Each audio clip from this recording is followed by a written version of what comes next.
Okay, and can we have smoke?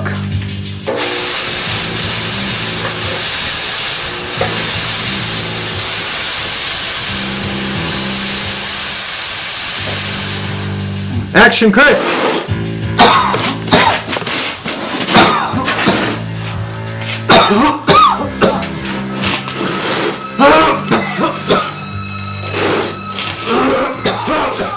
I was conducting my own investigation because it's the only way I'd be able to form any kind of structure to the motion picture as a filmmaker, because I wasn't adapting a book. I first got involved in Montauk Chronicles almost 10 years ago. You know, I felt that the best way was to avoid any of the books on the subject matter, because again, they were, you know, all respect to Preston Nichols and Stuart Swerdlow and Alfred Bielek, they were written in a very biased perspective. It was finite. It was as if it really happened, and so we're beginning there. Now, that's not how I began the movie. I did not want to refer to any of the books that were written before. It wasn't necessary. The idea is that you know that three men are suggesting that this thing happened. And the idea is, let's start from a clean slate and conduct our own research 100% from the beginning. And this is what we did.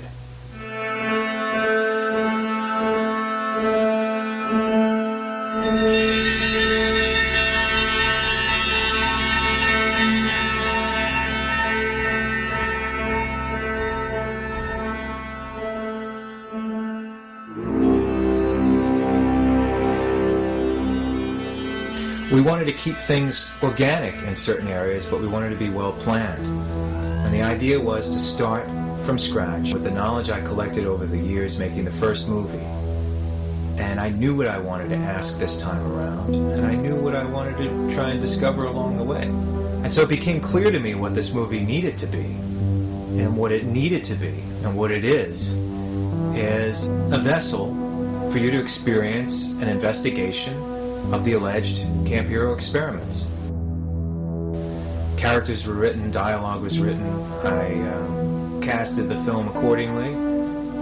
We rehearsed, we went over things. I spent days building sets myself, designing them, testing them. Some of the sets in regard to, let's say, the lab or the alien operation table, the alien med unit, had electronics in it, had live effects in it. These things had to be tested, and a lot of them were really interesting, kind of old school effects that I feel are very necessary. And they go a long way, especially when you don't have much money to spend. If you know how to frame it out and you know how to compose these things and light them, they really add a lot of texture and atmosphere to a scene.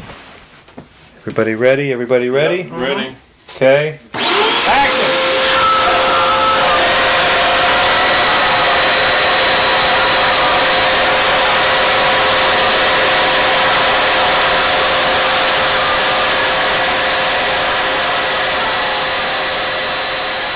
I built the sets based on as much information as I could possibly get.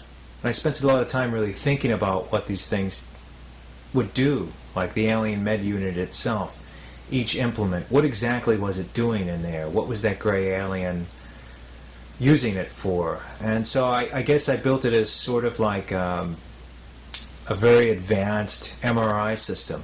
It tends to jump like that. Okay, hold on.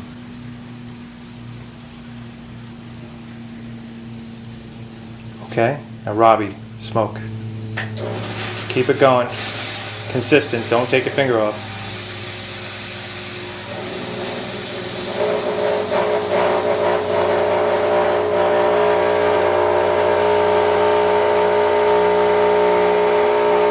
Cut it.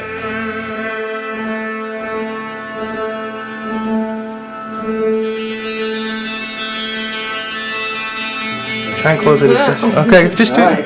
And then slowly get more vicious, wide as you can. There you go.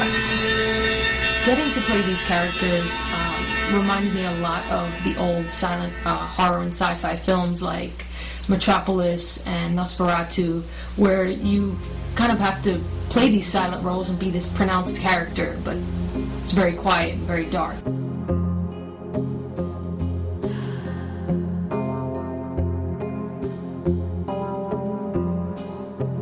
Well, in Montauk Chronicles, I got to play several characters in the movie.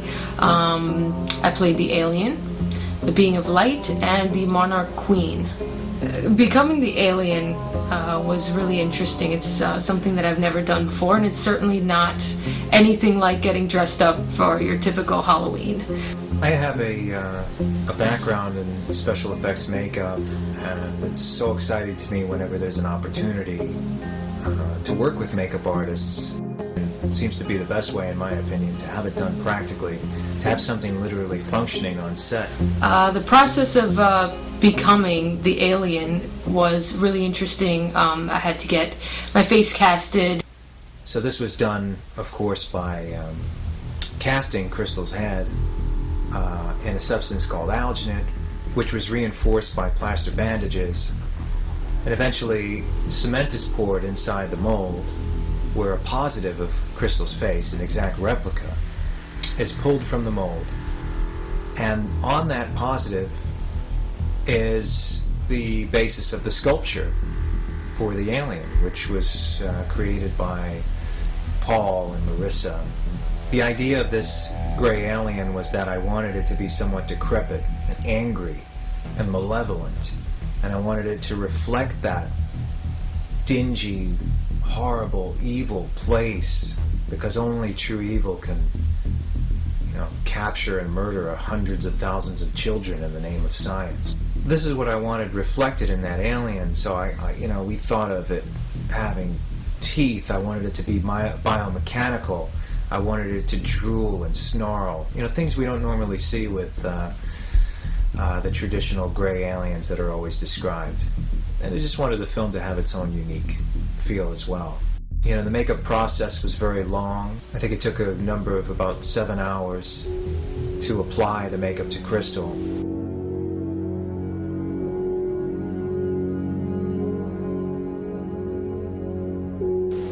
Montauk Chronicles, roll 1, scene 1, take 5. And action! Struggle, Robbie, struggle! Fight, keep fighting! Keep fighting him, fight him!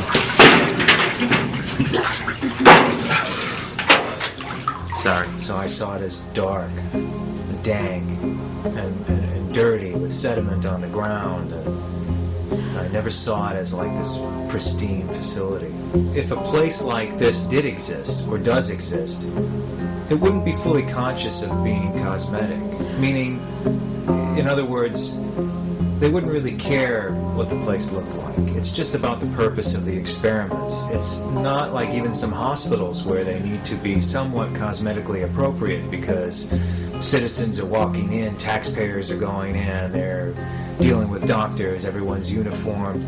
I have a feeling if a place like this exists, it's not conducted in such a manner, especially if it's so radical and so covert. I have a feeling that it's much like the way we portrayed it in the movie, and it was described that way to some extent. Hit the dark areas around the shadow areas. Yeah, there you go. Perfect. I had to get into some pretty dark places to play this part. It was fantastic. It was a fantastic experience. I learned a lot. Like I said, like not even just about acting, about film itself, about lighting techniques, even down to makeup. I learned a bunch of stuff doing this project. So it was a great experience. I do believe that every government in the world is messed up enough to do something like this and hide it from its own people. The American government by far is the most sneaky with it, I believe. And I don't dismiss it at all. And if the government would only open up a little bit and tell us what's true. What is true, okay? It's been hidden for too long. And I think that no matter what you believe when it comes to just spirituality, just extraterrestrials, that there's a lot out there that isn't seen, whether it's by the government, by large organizations, things that are kind of just below the surface there. And it's totally conceivable to believe that even some of the more outlandish stories were put out there on purpose to distract somebody from the real things. Almost like a conspiracy inside a conspiracy. And like I've said before about Montauk, I mean, we're looking at this as if all these things really occurred. We have our people who are witnesses, and that's very powerful stuff. And why would they make this up? And if it is true, it's frightening, really frightening things that are done without our knowing about it. So I think I'm going to play some music. I find that it relaxes you and allows you to be more spontaneous when an image comes to your mind. This music is something before your time. In fact, before my time.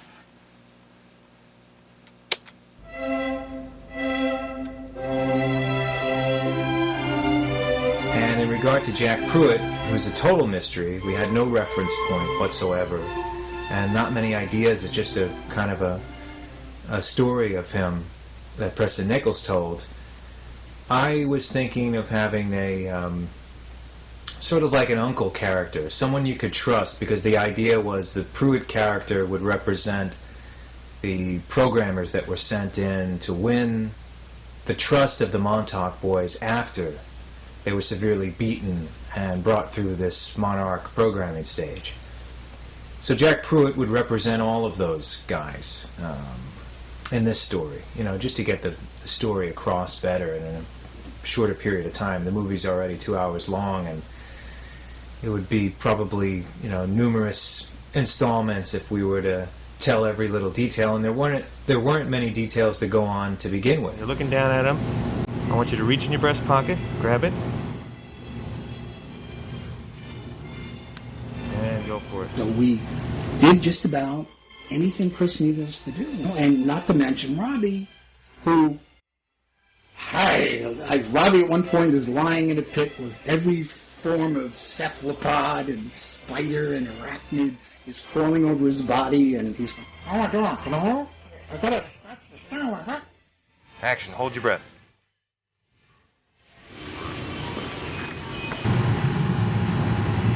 One, two, three. All right. 1, 2, 3. Stop. That's it. Don't move. And we have you set for life. Do you understand that? Set for the rest of your life. I had to think about what would a man like this feel like? What would his emotions be like if he truly had done these incredibly horrible things to young people? And how could he live with himself, And I had to find some kind of a hollow way of talking to the character in the film. And even though I'm speaking to him and being pleasant, that the thoughts in my mind are anything but. And joking with friends, they talk about Montauk Chronicles, and they say, "Are you a good guy?" I said, "Definitely a bad guy." I said, "I'm kind of like the Dr. Mengele of Montauk Chronicles." Maestro, action!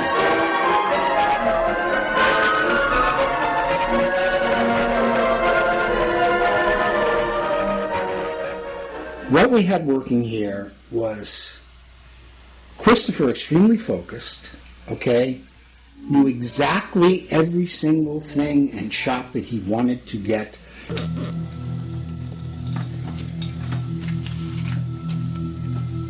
We're at the right settings, but I don't know at what point. Do you feel that the way Montauk was made in that kind of guerrilla fashion, even Yes. though it was organized and planned Right. and everybody was serious, Right. do you feel like, is that to you as a human being and as an artist more exciting than having to be completely regulated? I think so, because also without the regulation, and because you were a lone wolf here, that you knew what you want, You set up the shots. I don't know how many setups a day you did, but it was much more than I've ever seen done on an actual production out there, multi-million-dollar production. You got the work done. You did many setups. We went from point A to point B rapidly. I couldn't believe how fast this movie was shot, actually. It was just shot so quickly. Don't do it. Now with a little more conviction, like, don't you do it. Don't you do it, Jack. Now with a lot of fear.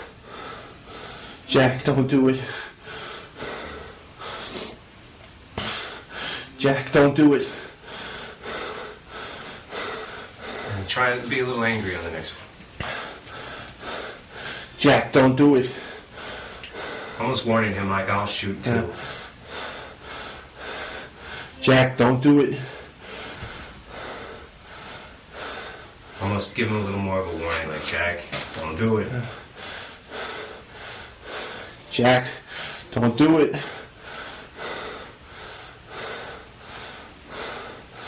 Jack, don't do it. All right, and cut. Excellent, man. There's a reason why you were chosen for your position, Mr. Nichols. And why I was chosen for mine. I've commanded all kinds of brave men. Men that knew they were going to die. Yet they went forward without an ounce of defiance. Jack, don't do it. This is what keeps man from becoming obsolete. Do you realize that?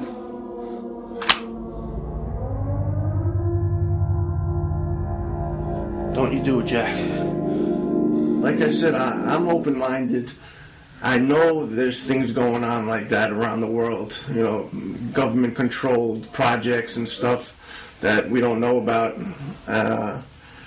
What if it went down in Montauk? I don't know. The only thing we have to go by is Stewart's, Al's, and Preston's testimony. We're rolling. And action credit. Play that bit. Get it all and move forward. Water? Excellent. You got it all. Wow. I can see your hands coming. Yeah, like that. So that's exactly what we're going to do. He had pretty much all the elements: water, fire. Yeah, we had guns blazing. Any smoke, Chris, or no? Nope. Okay. Cal, you ready? Action.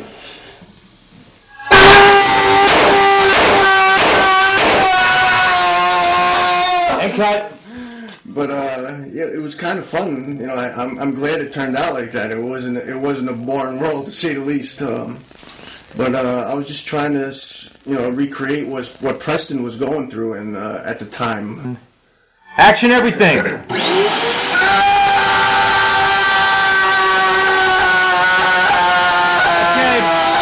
off with the elements. Bring down the lights. So it did turn out to be a physical role, more physical than I imagined. So far, so good. And then once I get this shot, we'll just move right on to what we have to do over here. Get that knocked out in no time. We tried many different things. I warned him that it was going to be very physical. We discussed the character as much as possible based on Preston himself. I showed Chris some interviews, and we took it forward from there. Now I'm rolling. Do some smoke. Do a few bursts. Fun. Keep going. Keep going. A few more. Few more. Few more. Okay, now run over and do the water. I'll tell you when, Chris. Come on, Chrissy, hurry up. Losing it. Oh, it's coming. Hold on.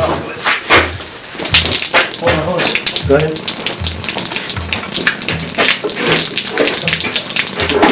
Hold on. All right, let's go.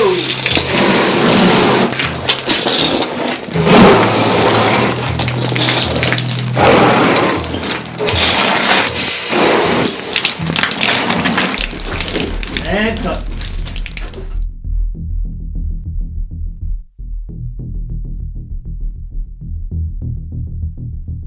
music and sound are both extremely important to any motion picture, and of course very important to this one.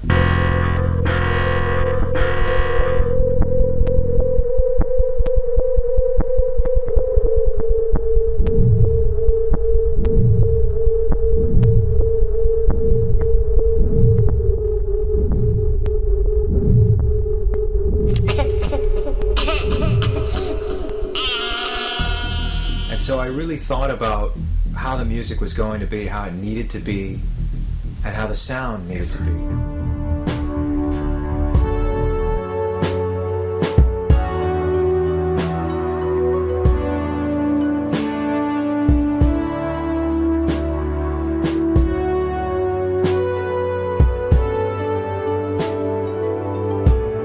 Stargate sequence configuration start. Launch start in T-minus 5 seconds.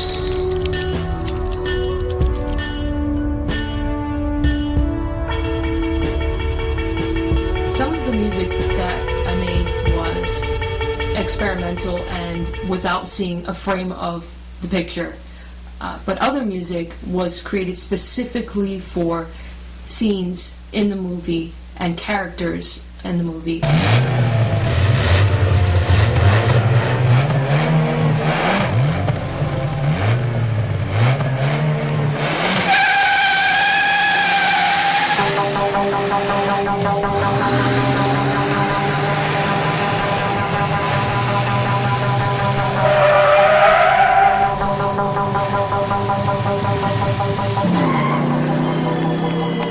Chris would ask for very specific things like certain sounds, stabs, different things like that. Coming up with the sounds and the music from Montauk Chronicles, using a lot of minor scales and keys just to get that dark sound.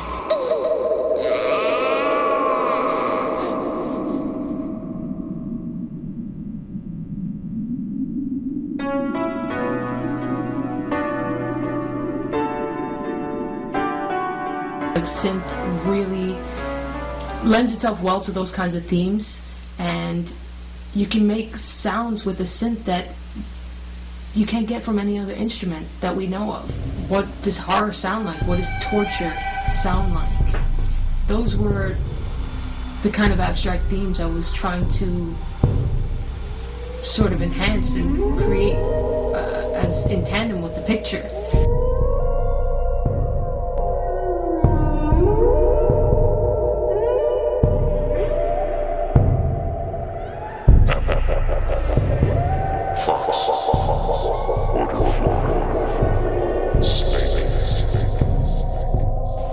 The most intense part of making the music was not only being in that state of mind and having to keep going there, but it was having to keep going there over a long period of time. For Christopher Garetano, half a decade of Montauk analysis became an all-consuming essay.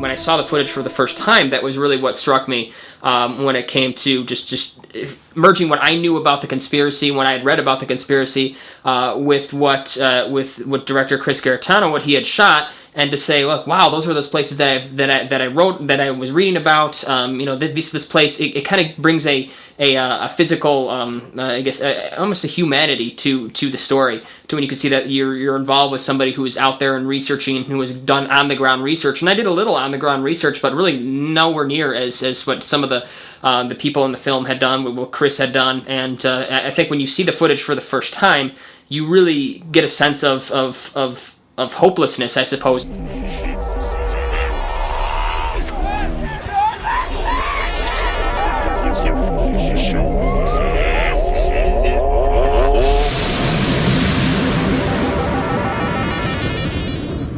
You have something, and you have so many rumors coming in from so many different sides, and you have so many different corroborating tales and everything that is involved with such a conspiracy, that it makes you want to look deeper, and it makes you want to explore more, and it makes you want to feel like there's like something inside of you that once you heard about this, you want to find out the truth. The holy grail of this expedition was the Sage radar tower. Paul knew a way for us to get inside, and as I expected, most of the interior was falling apart. Each level was accessible by staircase. However, the stairs didn't lead to a lower level or basement, and there was clearly an elevator shaft that went down.